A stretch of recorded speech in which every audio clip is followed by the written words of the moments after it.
Hi, this is Paris Wolf teaching Security Plus.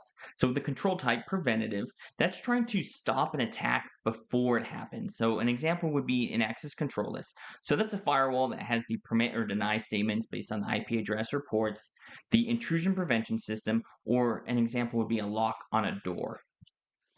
Now, a deterrent, that's going to psychologically discourage the intrusion.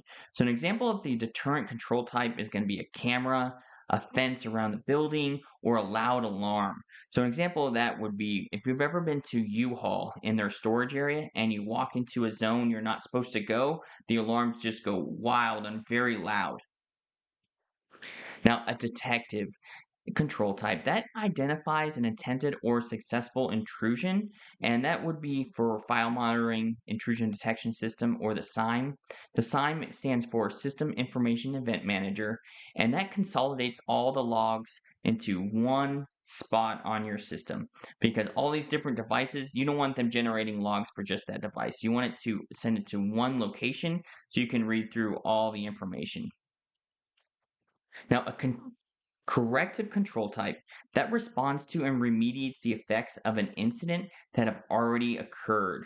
So, an example would be system recovery or bringing data to a known state. So, essentially, if the data is corrupted, you want to revert back your system. Patching, that's updating for any vulnerabilities or weaknesses. And then ideally, you want this to prevent the reoccurrence, but not in every circumstance will a corrective control do that. Now, a compensating control, that's an alternative measure implemented to address a security requirement.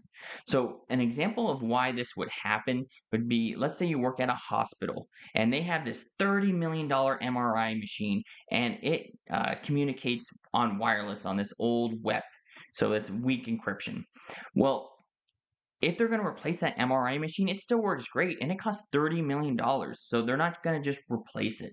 They're going to come up with some compensating controls. So they want to reduce physical access or uh, to be able to get to that area. Another example might be implementing multi-factor authentication because passwords are generally pretty weak. And so they want to introduce other ways to protect the primary control. So the directive control that enforces a rule or behavior.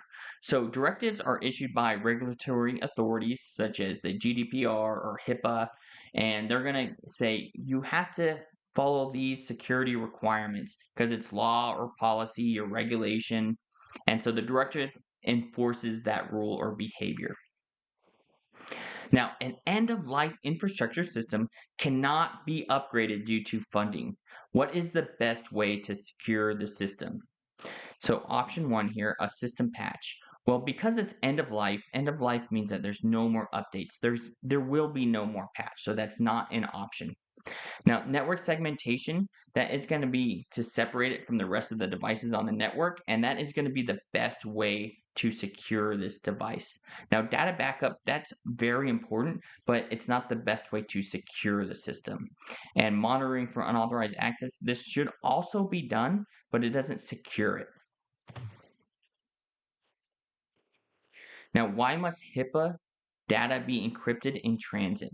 Well, HIPAA data must be encrypted in transit because it's a compliance directive enforced by law. Now, the other options here, they do not work.